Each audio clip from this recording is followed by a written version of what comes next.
Muy bien, hermanos. Le voy a pedir a mi hermano Luis si nos guía en la oración, por favor. Sí, hermano. Amén. Vamos a orar, hermanos. Bendito Dios, Padre Celestial, tú que estás en todo lugar, te damos gracias, Señor mi Dios, Padre Celestial, por este día, Señor mi Dios, que tú nos das la oportunidad de abrir los ojos, Señor, de casi estar por concluirlo, Señor mi Dios, Padre Celestial. Así mismo, Señor mi Dios, Padre Celestial, te doy gracias por esta hora, Señor, donde tú nos permites conocer más de tu palabra, Señor, donde tú permites que tengamos la oportunidad de estar aquí reunidos, Señor, mi Dios Padre, para alabarte y glorificarte también, Señor, mi Dios Padre, Señor, a través de tu palabra, Señor, mi Dios. Te pongo en tus manos este momento, esta hora, Señor, que estamos aquí reunidos, Señor, donde vamos a aprender más, Señor. Te pido que bendiga, Señor, que sea de edificación para cada uno de nosotros, Señor, mi Dios Padre Celestial.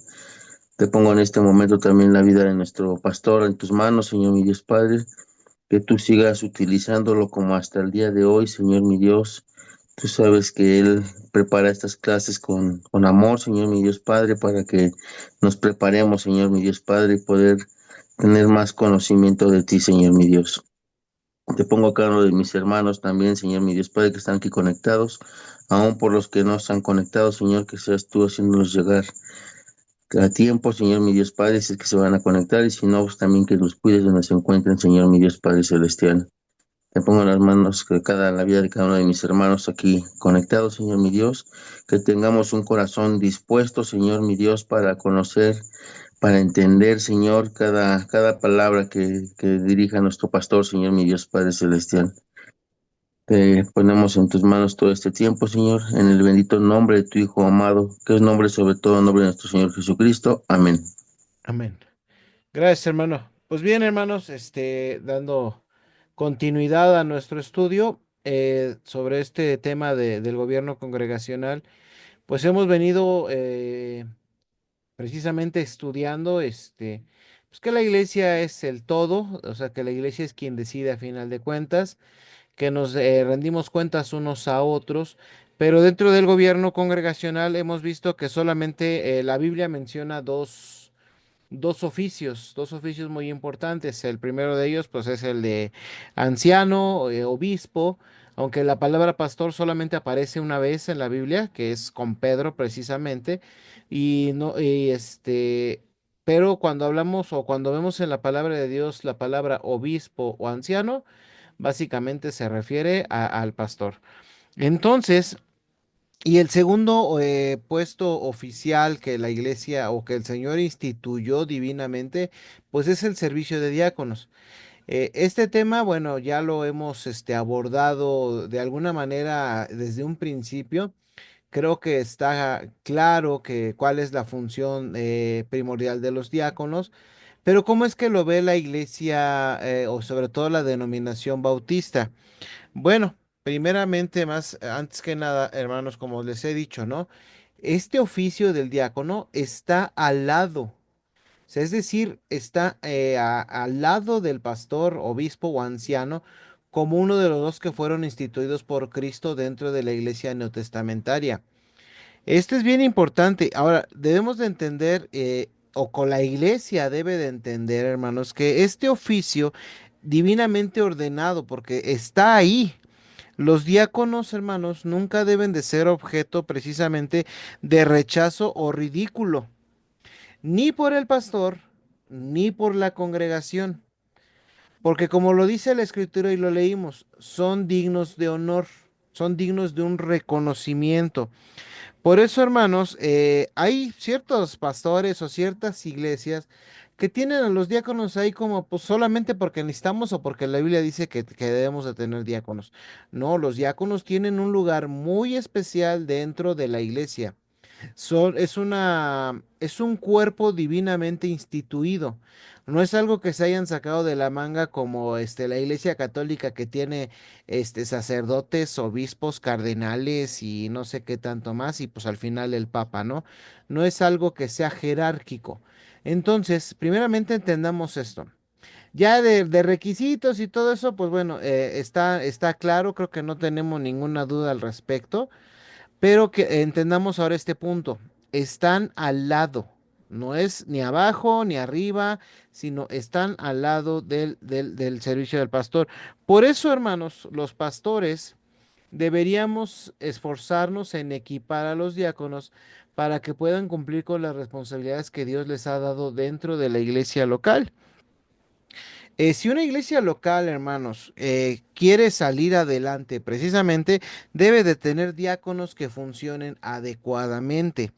Y esto pues obviamente nos va a llevar a recordar, vamos a tratar de retomar un poquito, cuáles son las aptitudes de los diáconos.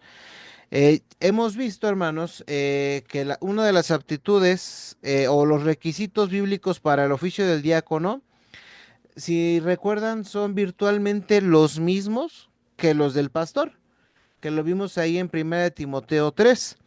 El único requisito funcional que es exclusivo a pastores, o sea, el único que podría decir que es diferente del de los diáconos, es que el pastor debe saber o debe de ser buen maestro, como lo vimos en el verso 2 de 1 Timoteo 3:2. Pero es necesario que el obispo sea irreprensible, marido de una sola mujer, sobrio, prudente, decoroso, hospedador, apto para enseñar, que así es como lo dice Timoteo, ¿no? Ahora, aunque los diáconos pueden enseñar, hermanos, este no es su principal deber. Sí, no, no es su principal deber. Sin embargo, hermanos, dice la escritura que no deben de ser neófitos. Por eso deben de tener un conocimiento serio de doctrina y práctica. Y sus vidas, hermanos, deben estar acorde a lo que nosotros, ustedes conocen. Sí, o sea, no podemos decir que pues, un diácono eh, sabe que no debe de ser un defraudador y defrauda, ¿no? O sea, esto es algo bien importante. Por eso, hermanos, lo que digamos acerca de los requisitos hoy en día, también se cumple para los pastores. O sea, son los mismos requisitos que fue lo que estudiamos en su momento, salvo hay uno que es exclusivo, por decirlo de alguna manera, del pastor, que el pastor debe de ser apto para enseñar. Ahora, como decíamos, ¿no? El requisito fundamental tanto para pastores, obispos o ancianos como para diáconos es que deben de ser irreprochables. Pero, hermanos, irreprochable no significa sin pecado. Este es un punto en el cual sí quería abordar porque a veces se entienden mal las connotaciones, ¿no? Que irreprochable, que nada te debemos de reprochar. Una cosa, hermanos, es ser irreprochable y otra cosa es ser sin pecado. Por eso cuando habla la escritura, hermanos, y recordándolo, cuando habla la escritura de que, de que debe de ser irreprochable, no significa sin pecado, pero lo que sí significa es que nadie, hermanos, puede acusarlos con razón de una conducta escandalosa. Es decir, tanto los diáconos como los pastores deben de vivir vidas transparentes, hermanos, y cuidarse porque cualquier acusación escandalosa puede ser destructiva. Pero ¿para quién sería destructiva, hermanos? ¿Para ustedes o para la iglesia? A ver, ¿ustedes qué opinan en este punto?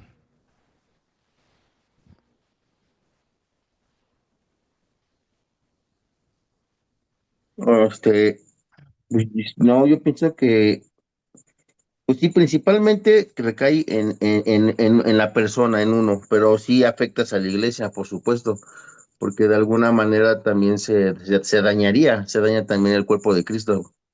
Esa es mi opinión, pastor. Gracias, hermano. ¿Alguien más que quiera compartir?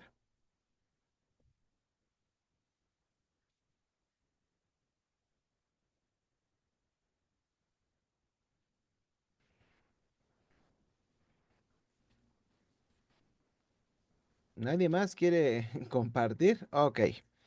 Bueno, debemos de entender esto, hermanos, ¿eh? ¿Por qué? Porque podría ser destructivo, sí, precisamente, pero más que para la persona, para la iglesia.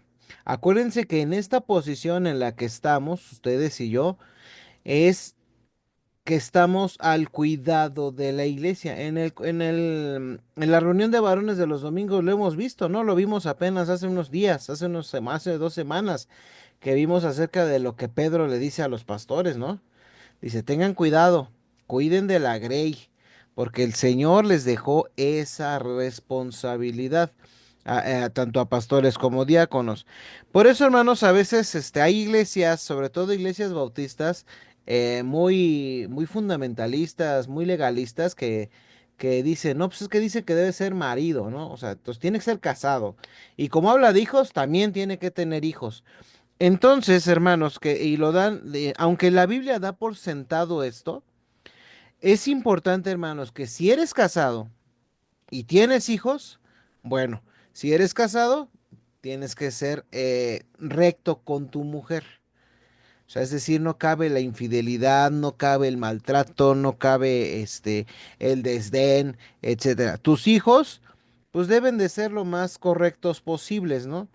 Obviamente, a veces, cuando son mayores de edad, bueno, pues ¿qué puedes hacer? No los puedes traer del cinturón, de las orejas, ¿verdad? Porque ya toman sus decisiones.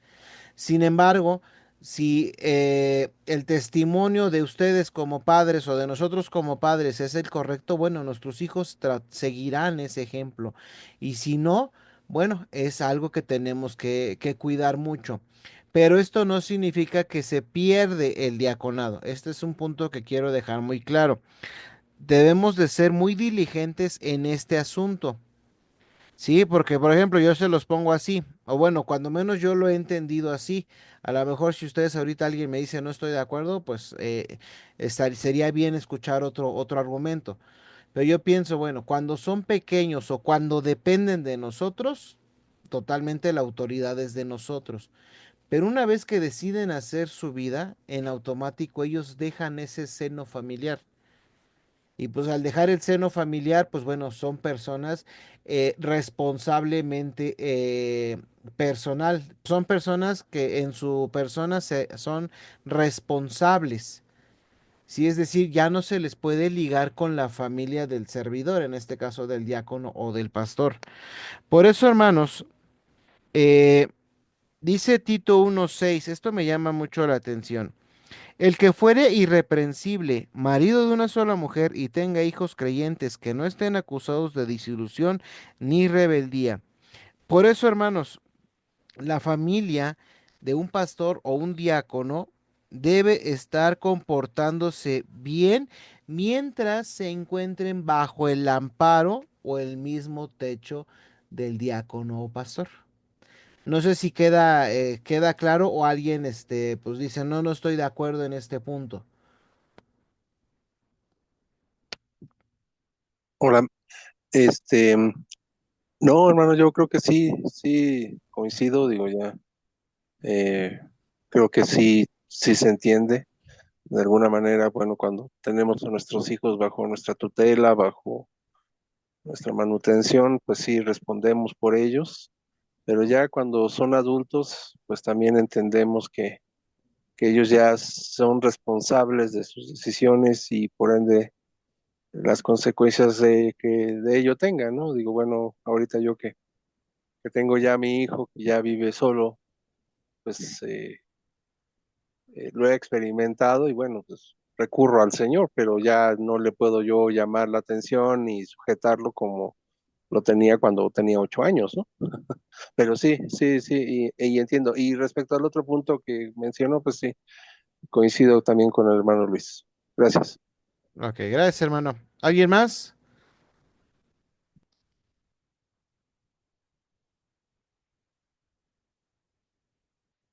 No, todo claro, pastor, gracias. Ok. Bien. Entonces, por ejemplo, cuando empezamos con esto, con este punto de la familia, de la actitud, o sea, cuando hablemos de que deben de ser irreprochables, es precisamente que no se les pueda acusar con razón de un escándalo. Ahora, también había otros puntos bien importantes, ¿no? Recuerdan que era la sobriedad y la dignidad. Y estos son esenciales tanto para el diácono como para los pastores, ya que cada uno de nosotros que tenemos estos cargos conferidos por la iglesia, tenemos una gran responsabilidad de cuidar a la iglesia del Dios viviente. Eso es algo bien importante. Y de esta responsabilidad, hermanos, debemos de tomarla con total seriedad, así como tomamos en serio nuestras vidas o nuestros trabajos. Esto es muy, muy, muy importante.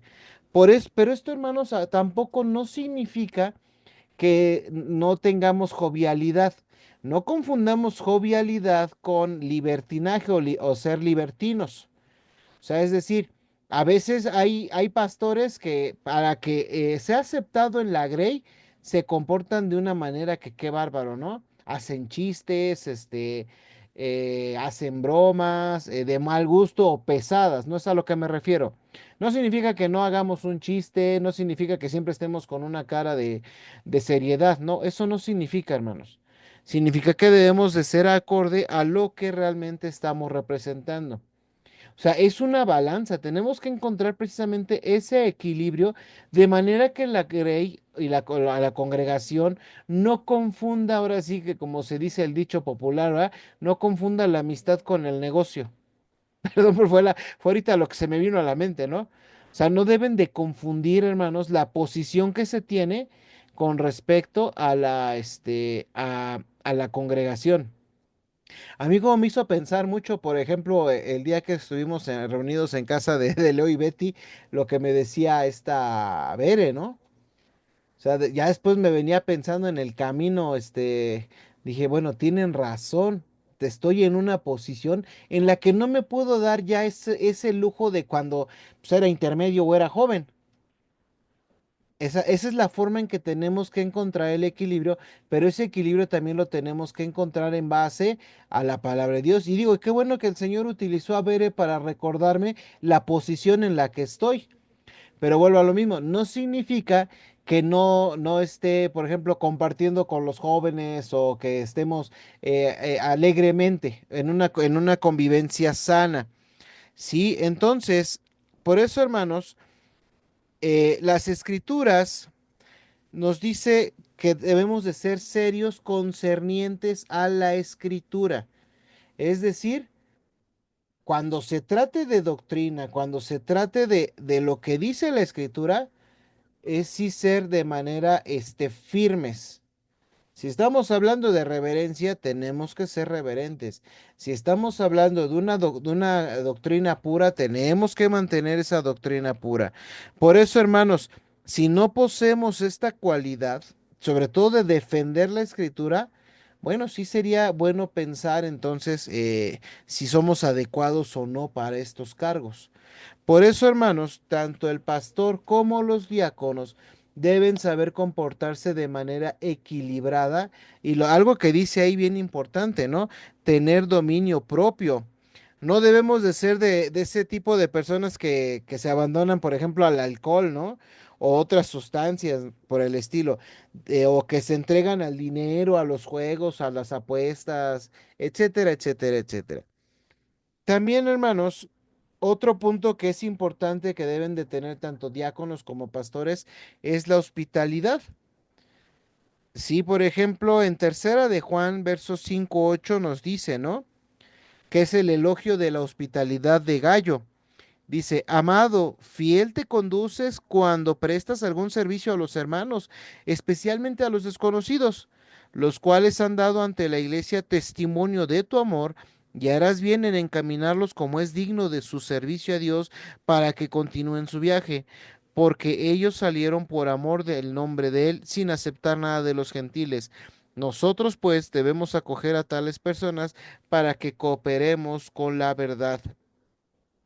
La manera en que esto nos habla de la hospitalidad, hermanos, comprende una apertura genuina del corazón y del hogar, una disposición a compartir lo que se tenga y a veces hasta con los que no conocemos. Entiendo, hermanos, que hoy en día es muy complicado poder aperturar sobre todo nuestros hogares, ¿no? Recuerdo hasta hace unos 20 años todavía, aquí de repente el pastor, sobre todo el hermano Chao era el que empezó, hacía mucho esto, de que venía, pues no sé, un misionero o un hermano del campo Mazagua, ¿no? Y hermanos, ¿quién puede quién puede hospedar al hermano tal, ¿no? O sea, ese tipo de hospitalidad dice que comprende una apertura genuina del corazón. Vuelvo a lo mismo, entiendo y es muy complicado, ¿no? Digo, en lo particular, aquí actualmente donde estoy ahorita con mis papás, bueno, pues me es imposible poder aperturar el hogar, ¿no? Pero digo, hay otras ocasiones que esperando a Dios me permita tener algo más grande, en un futuro no muy lejano, bueno, tendré que considerar esto, porque es realmente un deber. Los pastores y los diáconos, hermanos, hemos de ser personas generosas, ¿sí? Debemos de ser generosas. Ahora, vamos a hablar un poquito de las esposas de los diáconos. Este también es un punto muy importante. Siempre se los dije desde un principio, hermanos. El diácono no va solo. El pastor no va solo. Digo, ahorita yo todavía voy solo, ya después ya no voy solo. Pero ahorita ustedes, hermanos, que tienen esposas, no van solos. ¿Cómo deben de ser las esposas de los diáconos? 1 Timoteo 3:11, ¿qué nos dice? Alguien que me ayude a leerlo, por favor. 1 Timoteo 3:11.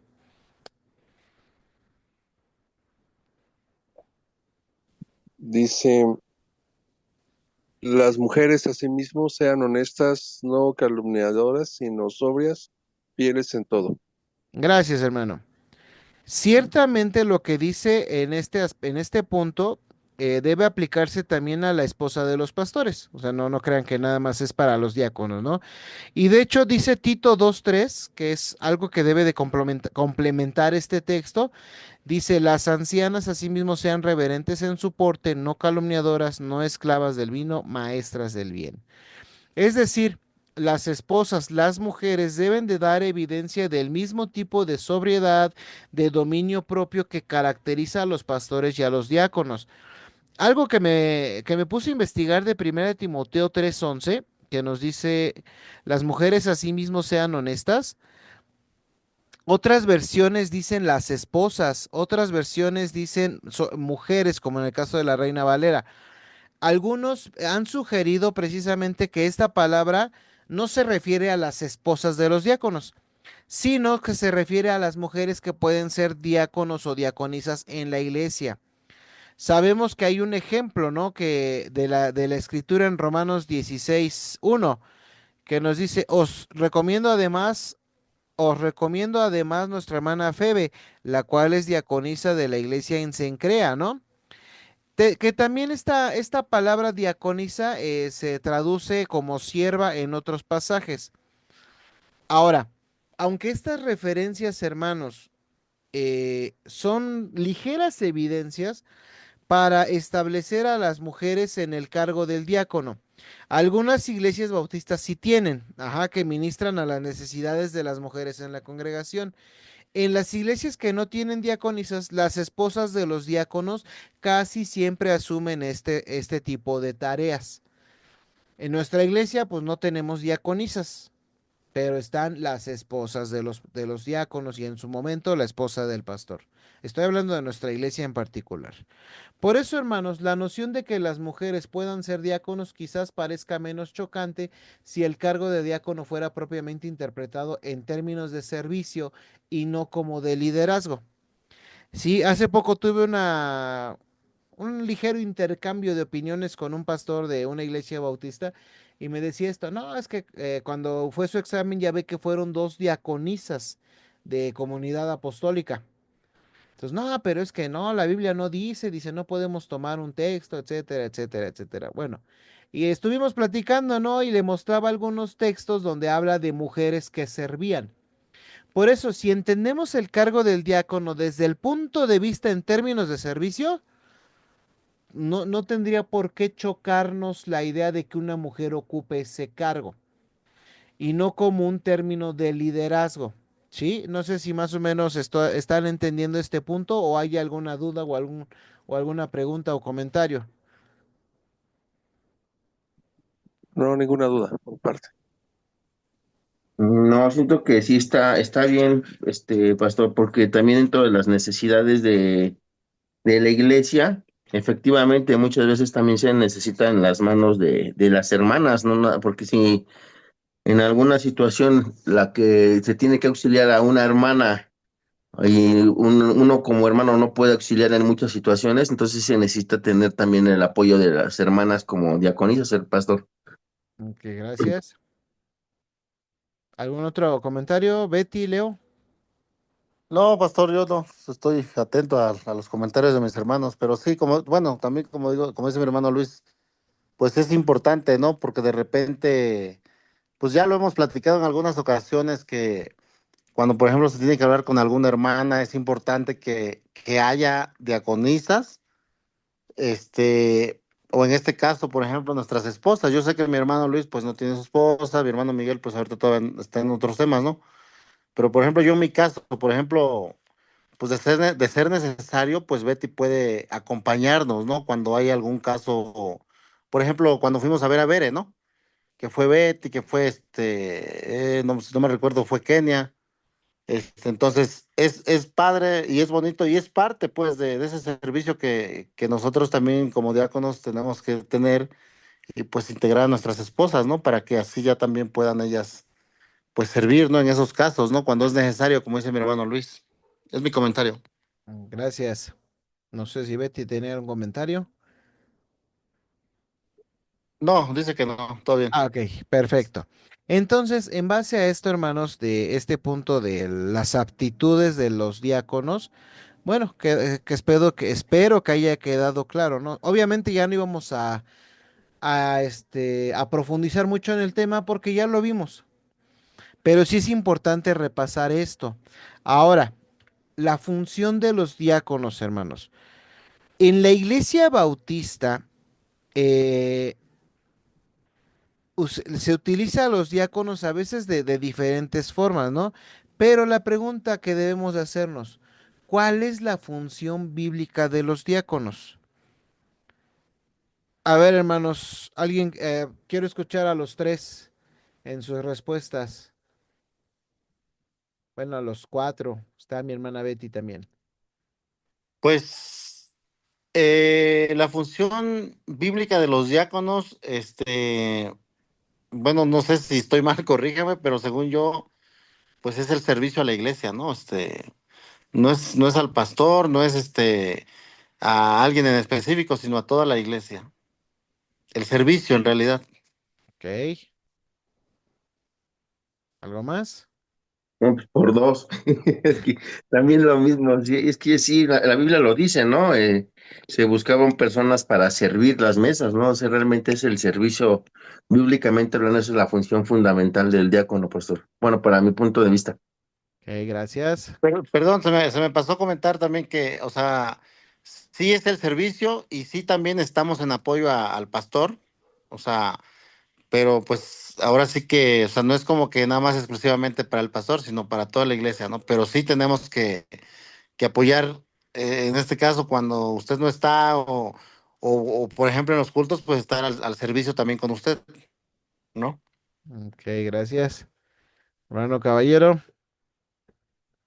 Sí, pues entiendo que el nombramiento de diáconos primero obedeció a una necesidad porque pues no podían en su momento los apóstoles estar sirviendo y por eso nombraron diáconos que se encargaran, digamos, de esos menesteres.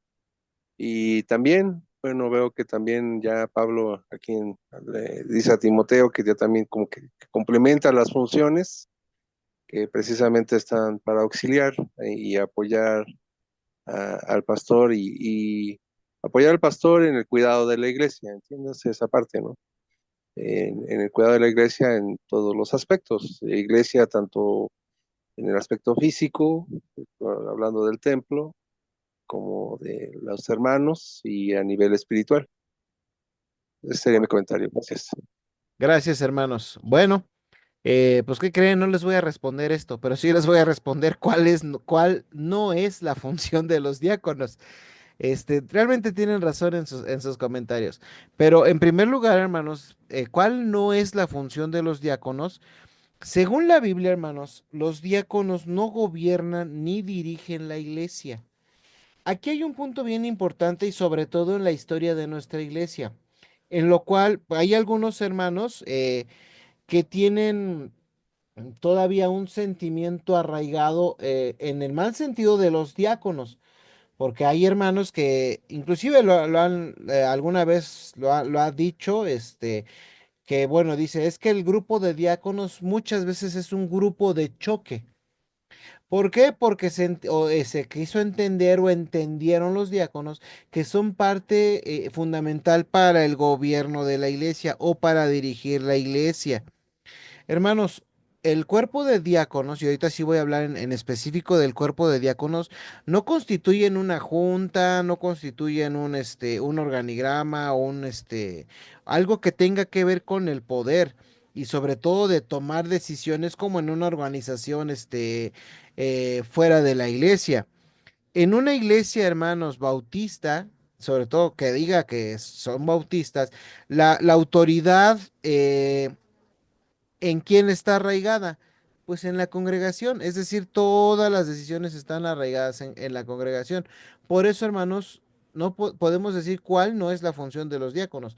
Los diáconos, según la Biblia, no gobiernan ni dirigen la iglesia, porque recuerden, hermanos, la congregación puede delegar, o sea, la congregación puede delegar ciertas decisiones a los pastores y a los diáconos, pero siempre se reserva el derecho de pedir cuentas a los oficiales de la iglesia. Un ejemplo, la iglesia es quien de repente le va a decir, vamos a suponer, hermano Leo, denos una lista de a quién le están dando las despensas. Hermano, caballero, por favor, díganos por qué se están dejando de visitar a ciertos hermanos, ¿no? Cosas así, pero es la iglesia.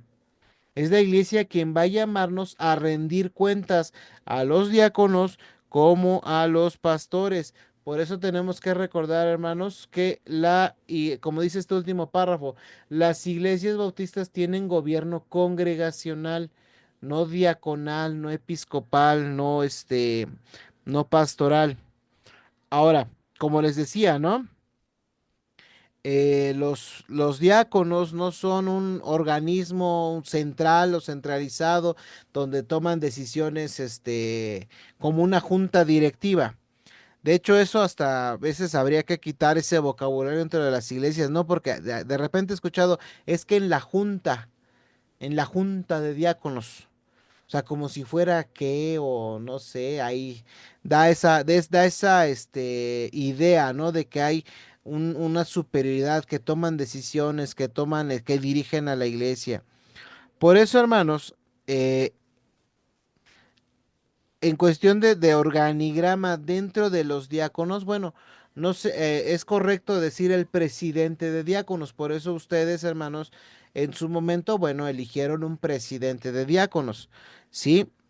Por eso, hermanos, evitar ese de el presidente de la junta de diáconos, no, es el presidente de los diáconos, pero siempre y cuando ustedes, hermanos, y yo tengamos claramente que el diaconado, la función bíblica, una de las funciones, una de las que no son funciones del diácono es que estamos para dirigir, sino estamos para servir a la iglesia. ¿Sí? Una segunda función, la función verdadera de los diáconos, según el Nuevo Testamento, es que son siervos que ministran a la congregación y al pastor para lograr los propósitos que Dios les ha dado en la iglesia o en la congregación. Por eso, hermanos, el mejor trabajo de diáconos posiblemente lo vemos ahí en Hechos 6 del 1 al 7. Sí, aunque no todos, porque fíjense, les quiero compartir este dato sobre un comentario bíblico de este pasaje de Hechos 6 del 1 al 7. Dice, aunque no todos están de acuerdo en que en este pasaje los diáconos están presentes, si como la mayoría piensa se refiere a los diáconos, su oficio fue creado para administrar los asuntos materiales de la iglesia. Este pasaje indica que los diáconos son los encargados de la distribución de las ayudas, son los que se ocupan de las necesidades de los miembros. Ellos administran la propiedad material de la iglesia. Si ellos logran hacer esta tarea bien, entonces los líderes espirituales tienen la oportunidad de consagrarse al estudio de las escrituras y a la oración, los asuntos que verdaderamente les conciernen. Es decir, muchos pastores, hermanos, y esto teniendo la oportunidad y pues la experiencia que llegué a ver de muchos que me han antecedido en este ministerio, se desgastan porque quieren hacer todo. Quieren coordinar la ayuda de las despensas, quieren coordinar en qué va, cómo se va a pintar el templo, quiere coordinar las áreas de mantenimiento, por eso se desgastan mucho. No han aprendido, y es algo que, bueno, a mí también a veces, a lo mejor lo que a mí me ayuda a entender y a descansar un poco es todo mi trabajo que realicé como gerente de restaurantes. Sí, en su momento yo decía, quería hacerlo todo, ¿no? Pero no, si empiezo y sé delegar, a ver, hermano Miguel, le encargué esto, ¿cómo van con esto? No, pues esto, bueno, hermano, pues le encargo, ¿no? Hermano Leo, hermano Luis, hermana Bere, o sea, de empezar a delegar, porque si queremos abarcar todo, hermanos, bueno, o sea, y estoy hablando como pastor, porque ahí es donde ustedes entran con esa función primordial. Que digo, en este caso, en mi caso, como dice mi hermano Leo, ¿no? Yo puedo descansar de esos oficios y dedicarme realmente a lo que es importante según la posición a la cual la iglesia me ha dado, que es precisamente consagrarme al estudio de la palabra de Dios y a la oración. Por eso, hermanos, en otras palabras, el cargo de diácono es primeramente de servicio y no de liderazgo.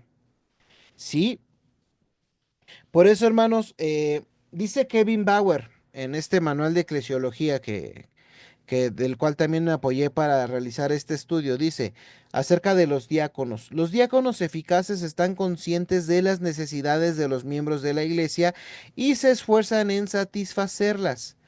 Los diáconos también se encargan de los asuntos administrativos de la iglesia, asegurándose de la decencia y el orden en el cuidado de los recursos. Y dice este comentarista, al quitar estas cargas de las manos del pastor, ellos están liberando al liderazgo espiritual de la iglesia para la tarea específica de su ministerio. Continúo leyendo. Por supuesto, en las responsabilidades de los diáconos se encuentra implícita cierta forma de liderazgo. Los diáconos manejan asuntos materiales, los cuales en el siglo XXI tienen que ver con, por ejemplo, aspectos bancarios, el mantenimiento de los registros, los asuntos legales, los edificios, las propiedades. Aunque ellos no toman decisiones unilaterales en esas áreas, deben tener la capacidad de actuar de manera razonable en nombre de la congregación. Por eso, hermanos, los diáconos también administran, digo, no, perdón, ministran las necesidades materiales de los miembros de la iglesia.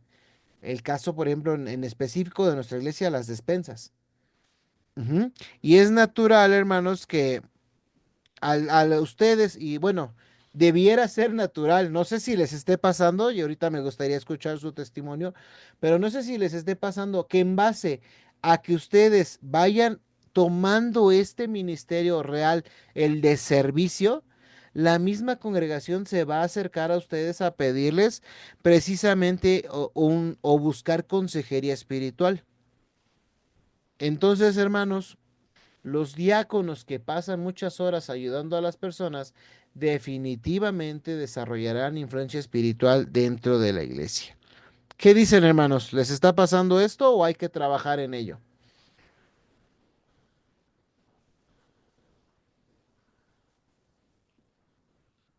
¿Sí están conmigo? ¿Sí me oyen? ¿Sí se está grabando? Sí, sí, sí, se escucha, pastor. Este, sí, siento que sí, sí, sí llega a pasar, hermano. Bueno, en lo personal, sí, sí hay hermanos que se han acercado y sobre todo, pues, o sea, hay jóvenes también que se han acercado a un servidor y a pedir algún tipo de, pues, de ayuda o algo o comparten, ¿no? Sus necesidades o sus situaciones en forma de que se les dé un apoyo en lo espiritual, ¿no? En cómo llevarlo, cómo sobrellevarlo, hermano. Sí, sí, lo he visto, y igual incluso en las despensas también, ¿no? Sí, nos se nos han acercado también para decirnos las necesidades que tienen algunos hermanos con referente a esto, las despensas, pastor. Es mi comentario, gracias. Gracias, hermano. ¿Alguien más? ¿Algún otro testimonio?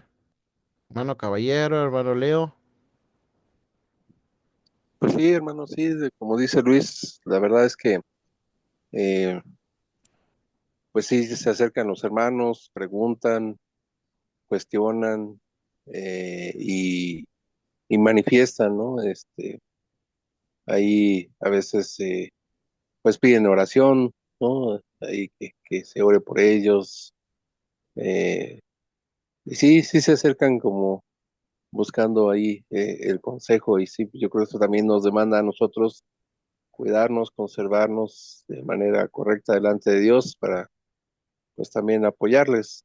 Sí, gracias, hermano. Ok, gracias, hermano. Leo, Betty. No, hermano, yo no tengo ningún comentario, hermano. ¿No? No. Ok.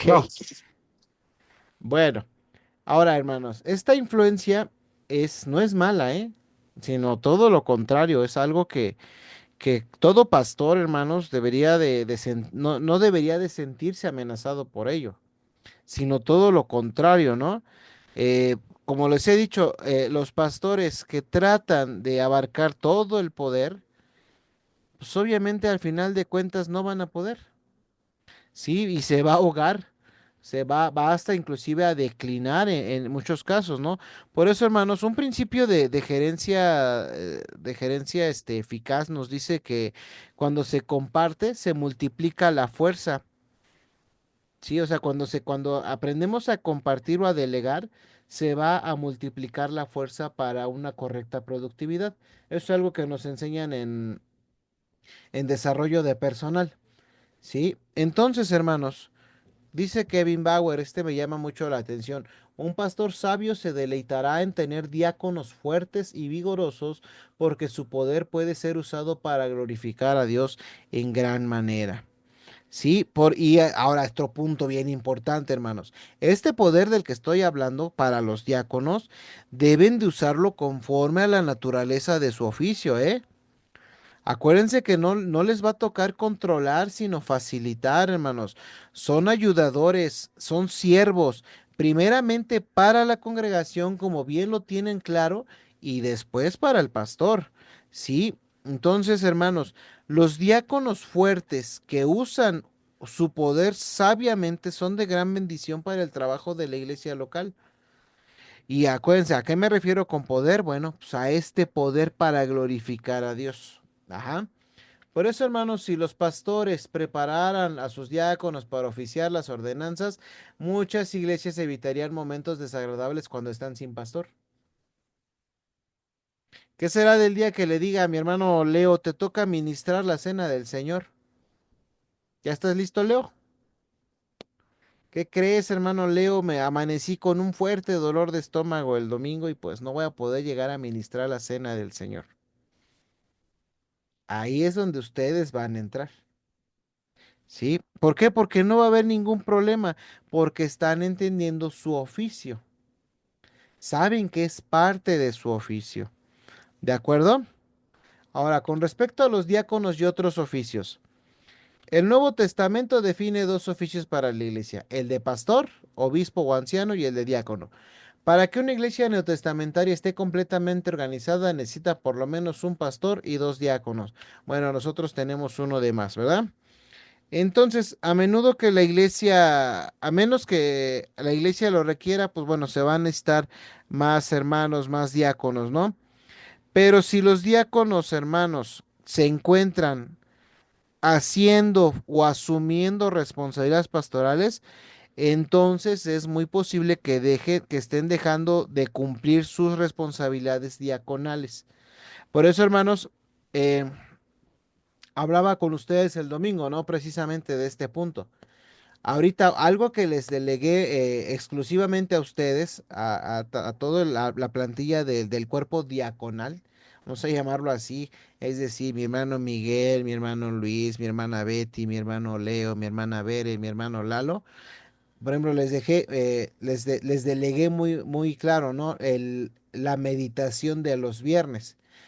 Es algo que ustedes tienen que cumplir, pero ¿en qué sentido? Recuerden, se lo dije el domingo, ¿no?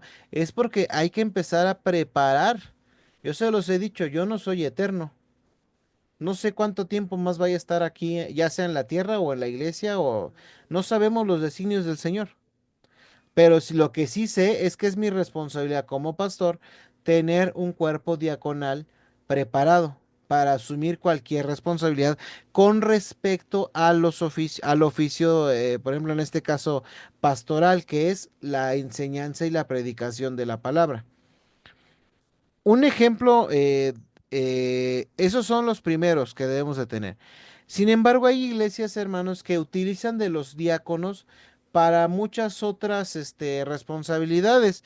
Por ejemplo, que a lo mejor a veces un diácono tiene la representación jurídica, u otro es representante de la parte administrativa, etcétera, etcétera, etcétera. Es algo que la Biblia no estipula, ¿sí? No estipula, pero hacer tal distinción, hermanos, en cuestión de que vamos a agarrar al diácono para que sea nuestro representante legal, vamos a agarrar al diácono para que sea en este tipo de situaciones que se dan hoy en día, en lo personal, yo siempre preferiría que sea una persona externa al servicio del diaconado. ¿Por qué? Para evitar precisamente que su meta, su visión, se mueva a lo que es realmente servir a la iglesia. Entonces, hermanos, las personas que ocupen cargos así como estos que les digo, deben de tener como mínimo los requisitos bíblicos de las funciones que van a desempeñar y siempre vamos a tener que responder ante la iglesia. ¿Hasta aquí alguna pregunta, hermanos? ¿Comentario?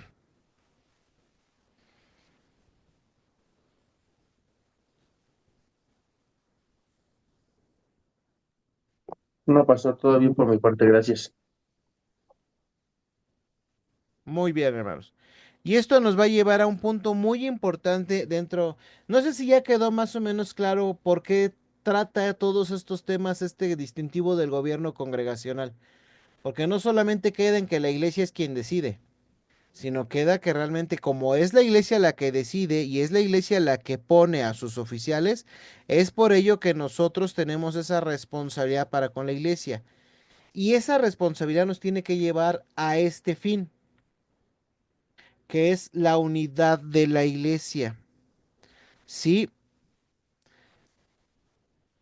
dice Berkov en su teología sistemática con respecto a eclesiología, nos dice, la imagen que proviene del Nuevo Testamento es la de iglesias autónomas gobernadas por sus congregaciones, guiadas por sus pastores y servidas por sus diáconos. Esta situación crea más de un enfoque de autoridad de la iglesia. A las congregaciones les atañe una esfera de autoridad, pero también a los pastores. Los diáconos de los que habla el Nuevo Testamento no ejercen autoridad oficial, pero sí ganan una gran influencia a través de sus ministerios. Teniendo en cuenta esta distribución de autoridad por derecho y de autoridad por hechos, entonces surge la pregunta, ¿cómo puede una iglesia mantener su unidad? ¿Cómo puede mantener la iglesia su unidad, hermanos? Esta sí es una pregunta para cada uno. ¿Quién quiere empezar?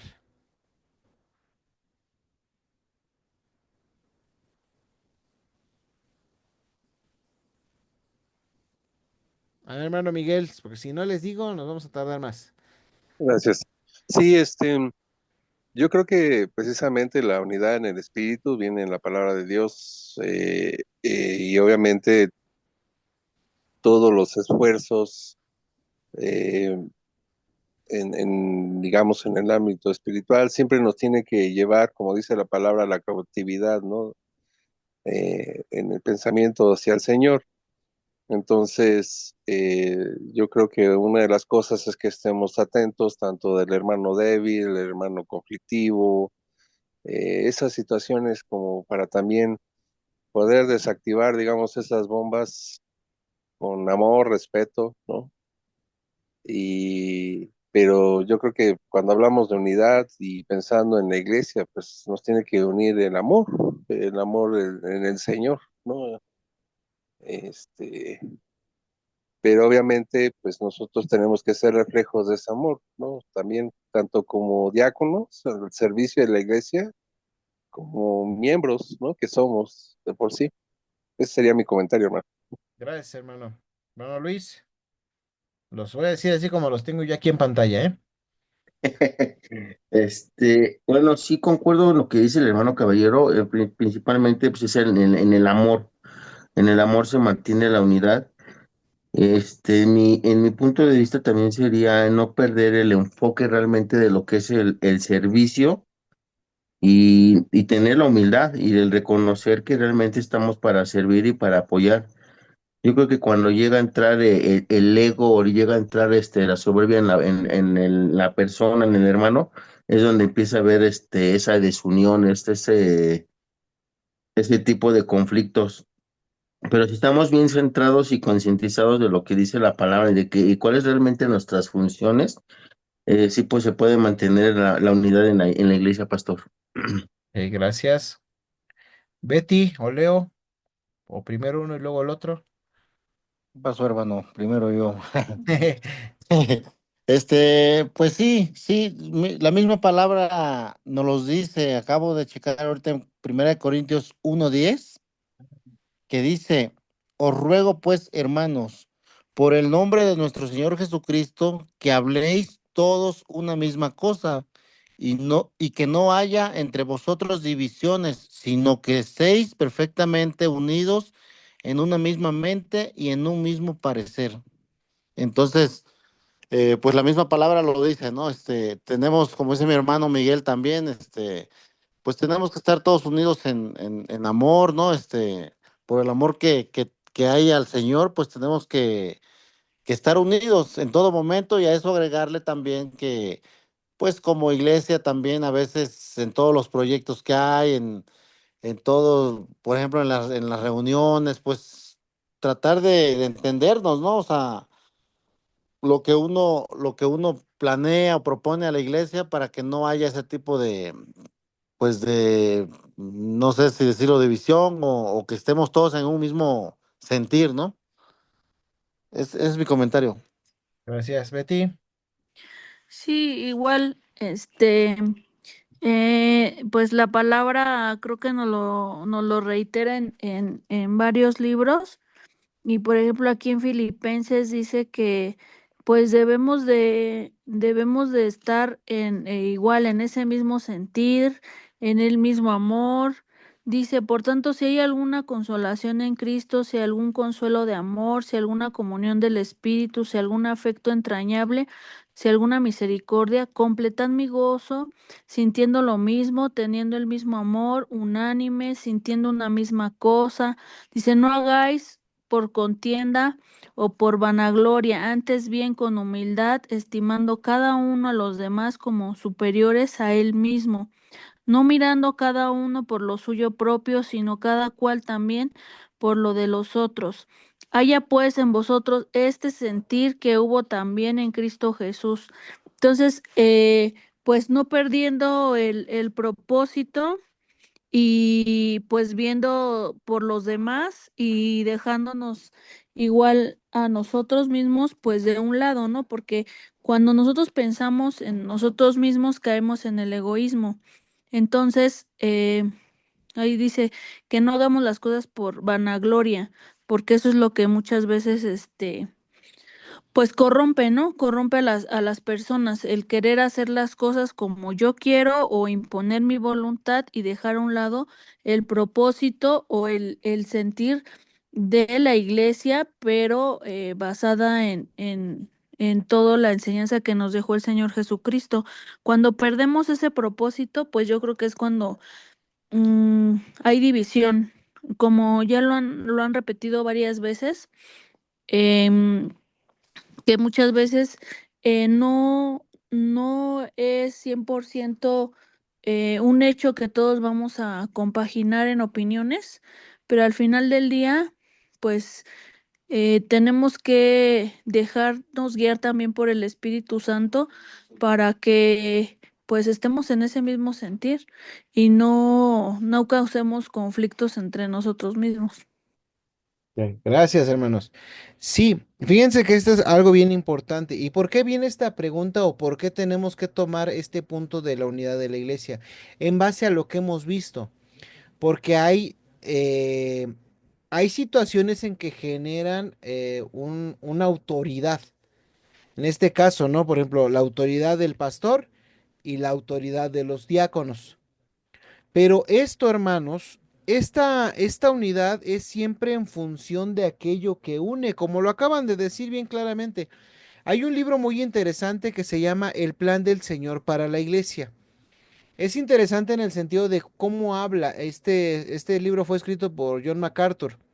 Fíjense lo que dice en uno en cuestión de unidad, de la unidad de la iglesia. Dice, una iglesia que se une alrededor del pastor o el programa reflejará el carácter de ese pastor o de ese programa. Sin embargo, la unidad espiritual genuina no se puede falsificar, no puede imponerse desde afuera, sino que debe de crecer desde adentro. Este es algo bien importante. La unidad espiritual genuina no puede falsificarse. Sí, no se puede falsificar. Eh, Hablaban ahorita, ¿no? De algunos pasajes. Yo quiero agregar, por ejemplo, Efesios 4:3, que nos dice, solícitos en guardar la unidad de quién. ¿Sí tienen su Biblia? Efesios 4:3. Porque primero tenemos que entender la naturaleza de esa unidad o de la unidad que queremos tener como iglesia y en base a las autoridades que se están manejando. Efesios 4:3 nos dice, ¿no? Solícitos en guardar la unidad de qué? Del Espíritu, En el vínculo de la paz. ¿Y la palabra espíritu con qué está escrito? con mayúscula. O sea, no es el espíritu que tú y yo creamos tener, sino es la unidad en el Espíritu Santo, ¿no? Y por ejemplo, y hablar de la unidad de la fe y del conocimiento del Hijo de Dios, como dice Efesios 4:13, ¿no? Hasta que todos lleguemos a la unidad de la fe y del conocimiento del Hijo de Dios, a un varón perfecto a la medida de la estatura de la plenitud de Cristo. Entonces, la naturaleza, primero tenemos que entender la naturaleza de la unidad. Esa naturaleza es por el Espíritu Santo, quien produce precisamente la unión fundamental, y esto es la unión fundamental de la iglesia, y esto es algo que tenemos que entender, porque es el Espíritu Santo, hermanos, quien va a unir precisamente todos los miembros de Cristo y por ende los unos con los otros. Que alguien leyó, por ejemplo, 1 Corintios 12:13, ¿no? Porque por un solo espíritu fuimos todos bautizados en un cuerpo, sean judíos o griegos, sean esclavos o libres, sean esclavos o libres, y a todos se nos dio a beber de un mismo espíritu. Hermanos, la unidad de la iglesia se crea y se fomenta cuando los miembros individuales de la misma siguen la voz de Jesús. No es la voz del pastor, no es. Por eso es bien importante. Digo, y ahora entiendo cómo a veces creo que el Señor nos está llamando, porque ahora con los varones que estamos viendo las advertencias contra los falsos maestros, ¿no? Y veíamos ya desde el primer capítulo que una de las mejores estrategias o de las mejores armas para combatir a un falso maestro era ¿qué? El conocimiento. Necesitamos conocer al Señor, necesitamos conocer al Espíritu Santo, necesitamos conocer a Cristo. Por eso una unidad espiritual genuina no se puede falsificar, hermanos. Dice, siguiendo en este libro de El Plan del Señor para la Iglesia de MacArthur, dice, la unidad también se incrementa a medida que la iglesia crece más y más en la fe, es decir, en el cuerpo de enseñanza y práctica que fue revelado por Cristo por medio de sus apóstoles y entregado a su iglesia para salvaguardarlo por generaciones. Por eso, hermanos, todo esto significa que la unidad de la iglesia no es algo que se procure directamente, sino es el producto de algo más. Hermanos, la responsabilidad de los líderes de la iglesia no es la de desarrollar la unidad, porque no tenemos el poder de hacerlo. Sin embargo, lo que podemos hacer es fomentar las condiciones que permitan este crecimiento espiritual. Y el mejor ambiente, hermanos, para lograr este crecimiento o esta unidad es aquel que es mayormente consagrado para la gloria de Dios por medio de la exaltación de Cristo. Es aquel que es cuando siempre y cuando nos centremos precisamente en exaltar a Cristo, en su resurrección. Es aquel que cuando hombres y mujeres, hermanos o hermanos y hermanas, nos adentramos en la presencia de Dios por medio de la meditación de la palabra. Solamente así es que vamos a poder fomentar la unidad. No la vamos a desarrollar, pero la podemos fomentar cuando contemplemos constantemente la palabra de Dios. Es por eso que el Señor en este tiempo que hemos estado estudiando, he estado tan incisivo en eso, hermanos. Estudien la palabra de Dios, leamos la palabra de Dios. Y ya luego el hermano caballero que le echa más, hay más salsa a los tacos y pregúntele al pastor. Sí, y está bien, porque de esa manera fomentamos la unidad de que todos pensemos lo mismo, como decía Betty ahí en el texto que leía, el mismo sentir, o no sé quién lo dijo, creo que sí fue Betty, el mismo sentir que hubo también en Cristo. Todo está en Cristo, hermanos. Por eso todos los intentos de unir a la iglesia fuera de un ambiente cristocéntrico parecerán artificiales y manipuladores. Por eso, hermanos, este es bien importante, ¿eh? Tener mucho cuidado. Nosotros no desarrollaremos la unidad, la vamos a fomentar. ¿En base a qué? Al estudio de la palabra y que centremos todo en exaltar a Cristo Jesús. ¿De acuerdo? No sé si hasta aquí hay algún comentario o pregunta.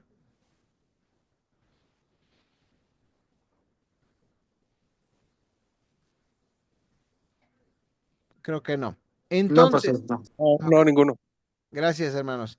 Entonces, si nosotros vamos a fomentar la unidad de la iglesia, a pesar de que tengamos autoridad, o sea, es como dice, aquí aplica lo que dice Pedro, ¿no? No teniendo con señorío sobre ella, porque esa no es nuestra labor es fomentar esa unidad a través del estudio de la palabra de Dios. Por eso, hermanos, debemos de preocuparnos por congregaciones instruidas y maduras. Este punto, hermanos, realmente es muy complicado. Instruir congregaciones maduras, o sea, que estén instruidos. Y esto, hermanos, va a incluir a todos nuestros congregantes, ¿eh? Incluso hasta aquellos que no sepan leer, escribir o tengan muy poco conocimiento académico. Debemos de darles sabiduría espiritual. Sin esa seguridad, la forma de gobierno congregacional, hermanos, sería en realidad un panorama aterrador. El otra vez preguntaba, platicando con mi hermana Joca, le decía y preguntaba, ¿no?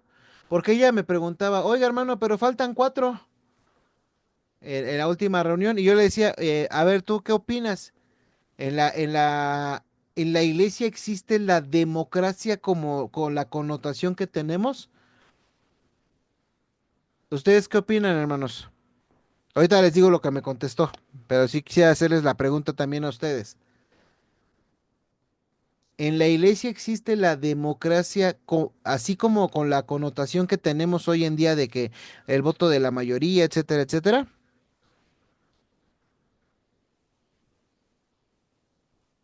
Mano Leo, es que si no, yo creo están chateándose entre ustedes. Habla tú, habla tú. Dice que si le puede repetir la pregunta. Pero es como está actualmente. O sea, si hay democracia como estamos organizados actualmente, No, si existe, si debiera existir la democracia con la connotación que conocemos de que el voto de la masa, de la mayoría, pues debiera, ¿no? debiera, ok, ajá. ¿Por qué? Sí, pues sí, ¿no? Lo que diga la mayoría. Esa es la Ok, democracia, ¿no? Lo que decida la mayoría, que en este caso sería la iglesia, ¿no? La ok, iglesia es la que decide y en su caso la mayoría, ¿no? muy bien, Rona. Ujú. ¿Leo o es por dos? Es por dos. Ok, Luis. Eh, por tres. No, no es cierto. No, pues yo creo que sí, hermano, sí, pastor, creo que sí, así con esa connotación que sí, sí se lleva a cabo en la iglesia, ¿no, pastor? Porque sí se toma en cuenta a toda la iglesia para la toma de decisiones, entonces sí, de hecho hay una democracia como tal, esa es mi opinión, pastor. Gracias. Mano Miguel. Sí, hermano, nada más una pregunta. Me perdí un poquito en el contexto, es decir, de lo que le preguntó Joca. ¿A qué se debió? Si me lo Ah, puede repetir, porfa. sí, ella me decía que porque, por ejemplo, en la última reunión, pues faltaban cuatro, faltaban, no, cinco, faltaban. Entonces yo lo que le preguntaba, le digo, bueno, ¿y tú crees que dentro de la iglesia debería existir esa democracia en el sentido de que lo que diga la mayoría?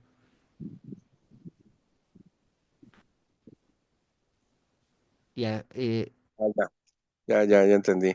ajá. Pues yo creo que la forma de votar y que sea la mayoría es una costumbre o bueno, algo que se utiliza o estamos utilizando con el fin de obtener pues el parecer y acordar detalles, ¿no? Acordar y tomar decisiones. Pero creo que no podemos perder de vista que lo principal es entender a qué nos debemos, a quién nos debemos y por quién tenemos que estar velando. Es decir, no, propiamente sí la iglesia decide, pero pues, es la iglesia del Señor. Entonces yo creo que sí podemos, lo utilizamos esa forma, digamos, de tomar decisiones, pero también,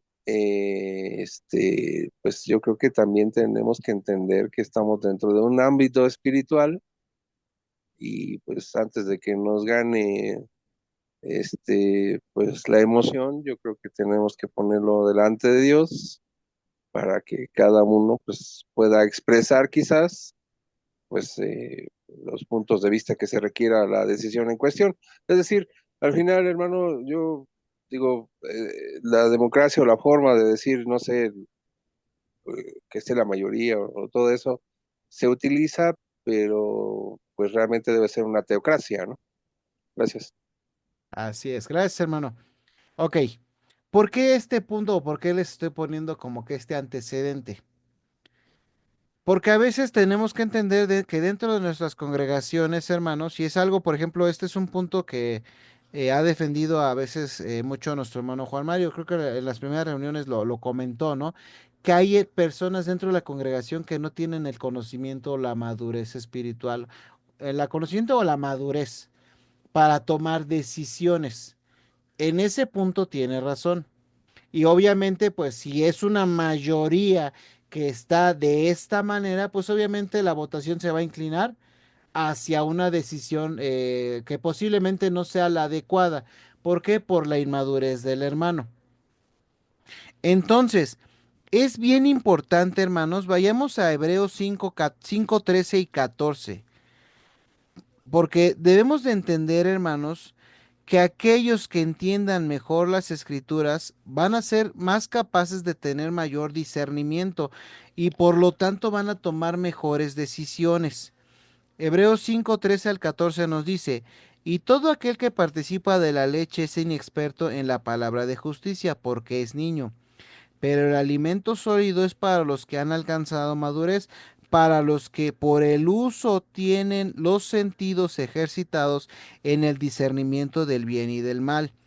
Entonces, hermanos, un pastor, o, sea que sea, y yo aquí me estoy incluyendo, que quiera o que desee que la congregación tome buenas decisiones sabias, debe de primeramente esforzarse en lograr la madurez del rebaño.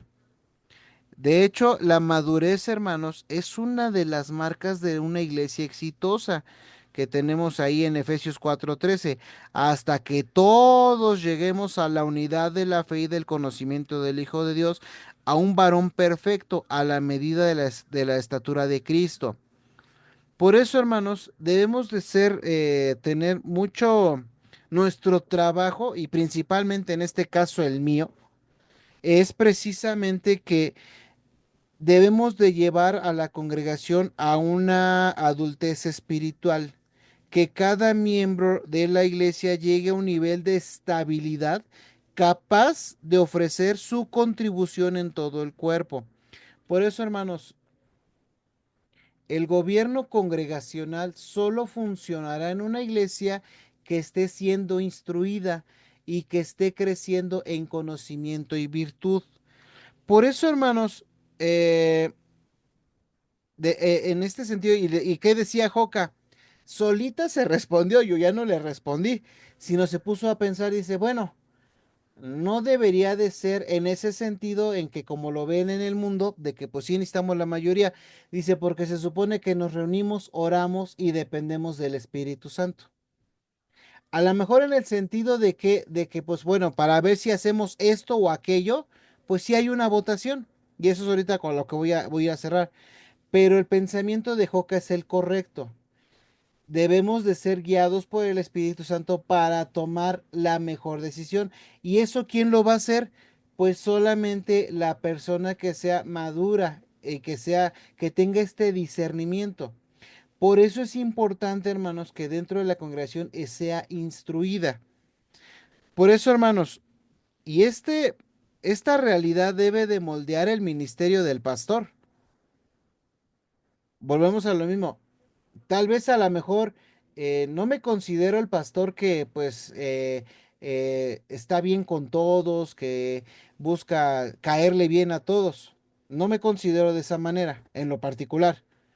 Pero sí considero que todos debemos de tener esa espinilla o no, esa espinita, no sé cómo decirlo, o esa inquietud de estar siempre estudiando la palabra de Dios. ¿Para qué? Para que no venga cualquiera, ya sea yo o ya sea, o un falso maestro y que diga, pues vamos a hacer las cosas así. ¿Qué pasa y qué está pasando con nuestra iglesia? Nuestra iglesia, hermanos, si haciendo un breve análisis desde que salió el hermano Emilio y desde que estuve con Juan Carlos Mateo, que estuve trabajando en este asunto, observamos que la iglesia no lee la palabra de Dios. Nos damos cuenta, por ejemplo, le he visto con los muchachos que, sobre todo todos nuestros jóvenes, y estoy hablando de los jóvenes actuales, de los más grandes, no conocen la Biblia. Les hablamos de a lo mejor historias que tal vez los que ya tenemos bastante tiempo en el Evangelio, los que tuvimos la oportunidad de tener maestros dentro de la congregación, pues nos decían, hay que estudiar la palabra. Mira, en el Génesis está esto, en el Éxodo está esto. Teníamos noción de dónde están ciertas cosas, en ese sentido del conocimiento. Entonces, esa es una de las primeras responsabilidades que tiene o que tengo como pastor, que la iglesia sea instruida. ¿Para qué? Para que esté creciendo en conocimiento y virtud. Y esto nos lleva a otra cosa que tenemos que tener mucho cuidado. Dice, en el libro que estamos estudiando de Segunda de Pedro con respecto a los falsos maestros, dice, un ministerio de predicación que sea manipulador puede que produzca resultados rápidos a simple vista, pero pronto la gente se cansará de los atractivos frenéticos y emocionales. Pues vamos a hablar de las emociones, vamos a hablar de que no te preocupes, vamos a hablar de optimismo en lugar de realidad. Eso es algo bien importante. Continúa diciendo el autor del libro de Advertencia contra falsos maestros. Un ministerio así llega a ser aburrido y no pasa mucho tiempo hasta que los santos comiencen a abandonar la iglesia o a alejarse los unos de los otros. Entonces, hermanos, la madurez llega cuando, en este caso, los pastores y aquellos que ayudan en el ministerio de la enseñanza, instruyen a los miembros en los detalles de la vida de la iglesia. Es por eso que a lo mejor hay cierto temor en algunos miembros de la iglesia en que de repente retomemos las sesiones de negocio. ¿Por qué? Porque traen este antecedente, ¿no? De que quienes tomaban decisiones, como eran mayoría, y pues no se les estaba dando una educación bíblica eh, correcta, si no era de alguna manera, o como lo veían o como lo ven algunos hermanos manipuladora, pues por eso, no, pues mejor no tomamos la decisión entre todos y solamente la tomamos en un pequeño grupo. De entrada está bien, pero la meta que debemos de tener en nosotros y digo todos nosotros, es de que toda la iglesia pueda tener esa visión de poder tomar decisiones en base a una madurez espiritual. Por eso los miembros que reciben instrucción en la iglesia necesitan conocer los elementos básicos de la vida congregacional. Necesitan saber cómo tratar los conflictos. Necesitamos saber cómo se debe de experimentar, por ejemplo, con amor, las confrontaciones, o necesitamos saber cómo tratar un alma respecto a la salvación, o deberíamos también las formas básicas de dar consejería, etcétera, etcétera, etcétera, etcétera. Entonces, hermanos, y esto nos lleva al último punto. No sé si hasta aquí hay algún comentario. No, pastor. No, ninguno. Ok, y esto nos lleva a ustedes, diáconos capacitados y diestros. Una iglesia sana, hermanos, los pastores no solo deben de capacitar a la congregación, sino también a los diáconos para poder cumplir con los requisitos bíblicos. Los diáconos deben de ser hombres de gran carácter y con un amplio conocimiento de las escrituras. Entiendo, mis hermanos, que a veces nos cuesta trabajo, pero te tienes que esforzar, hermano, por ser este, este hombre con un gran carácter y con este conocimiento de las escrituras. Por eso, aunque los diáconos no son maestros de la congregación, sí son responsables de cierto nivel de conocimiento bíblico y doctrinal. Sí, el hecho, hermanos, de que ustedes tienen que guardar este conocimiento con una conciencia limpia, indica precisamente que también son hombres espiritualmente maduros, que han alcanzado un nivel de santidad. ¿Recuerdan la pequeña, pues, la pequeña confrontación que tuvimos o discusión que hubo con respecto a lo de las despensas? Ya ven que un hermano, no, pues es que hay que llevarlo a liderazgo. Digo, hablando ya después, en privado con él, les decía, bueno, si se supone que nosotros oramos, como iglesia oramos por los hermanos para que nos mostrara el Señor si son idóneos y la iglesia lo confirmó, entonces ¿por qué no darles esa libertad? Digo, tenemos que cambiar ese panorama. Y le hice ver que realmente es parte de sus responsabilidades. El liderazgo no tiene la responsabilidad de decir a quién se le va a dar o no se le va a dar una despensa. Esa responsabilidad básicamente cae en los diáconos. Por eso, hermanos, cuando los diáconos están bien preparados para su función, ustedes mismos preverán muchos conflictos dentro de las iglesias, incluso antes que comiencen. ¿Sí? Y no sé si hasta aquí hay algún comentario.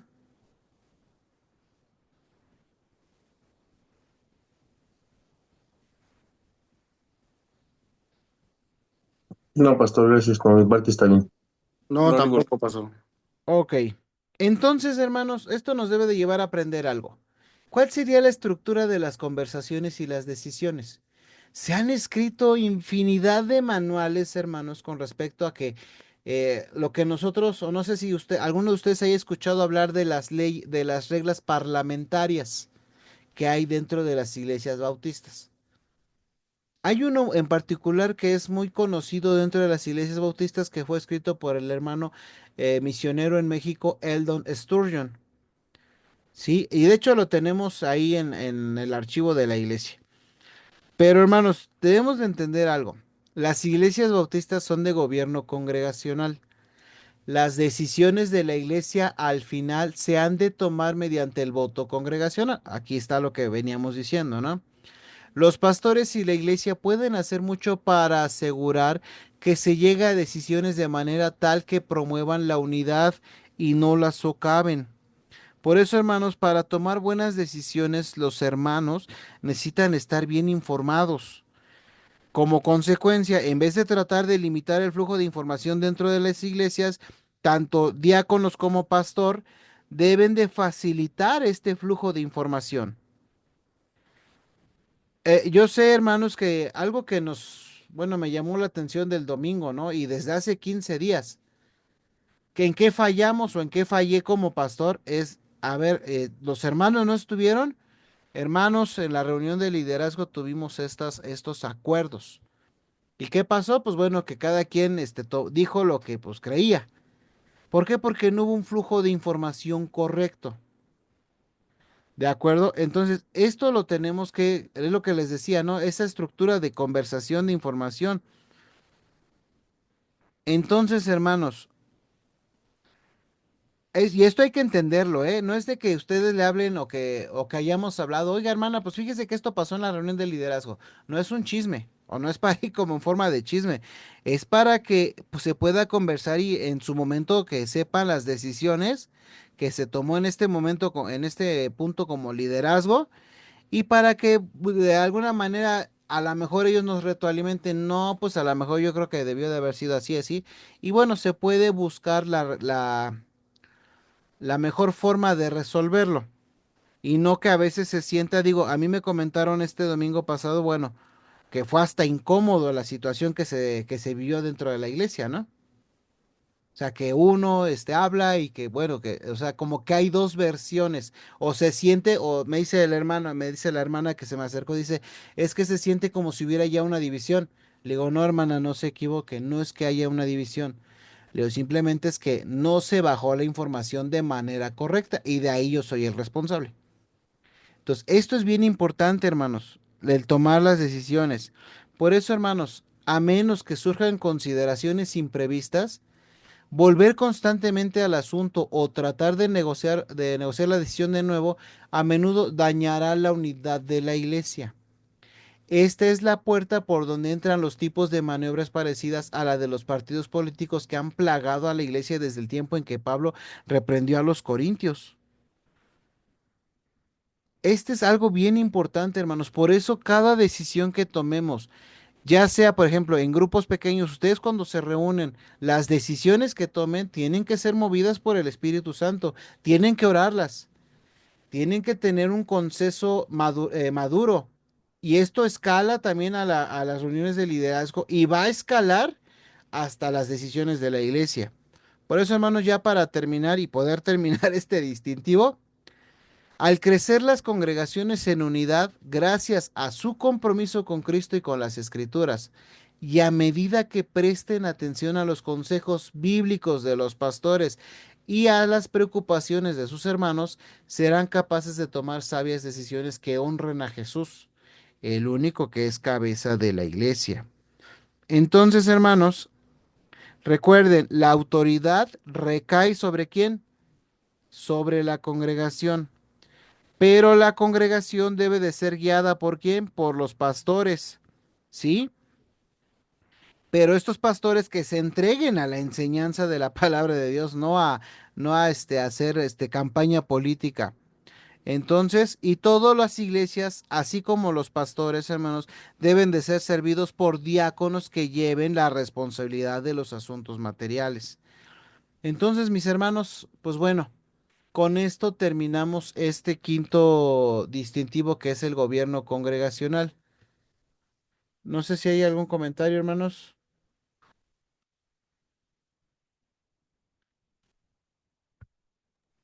No, No, pastor. todo muy claro. Perdón. Todo muy claro, gracias. ¿Preguntas, seguros? No, yo de mi parte no, o sea, está bien, solamente ahorita después de que acabe, pues sí tengo algunas dudas pues de lo que pasó el domingo, ¿no? Quería ver, pues para tocar rápido nada más este tema, pero Ok, pues ya después de que acabemos. bueno, nada más que, ¿qué creen? Ya se me acabó la pila de mi mouse. Espérenme un segundo para poder cerrar la pantalla. Ok, hermanos, entonces vamos a... ay, ay. Vamos a terminar el estudio, hermanos, de este quinto, distintivo.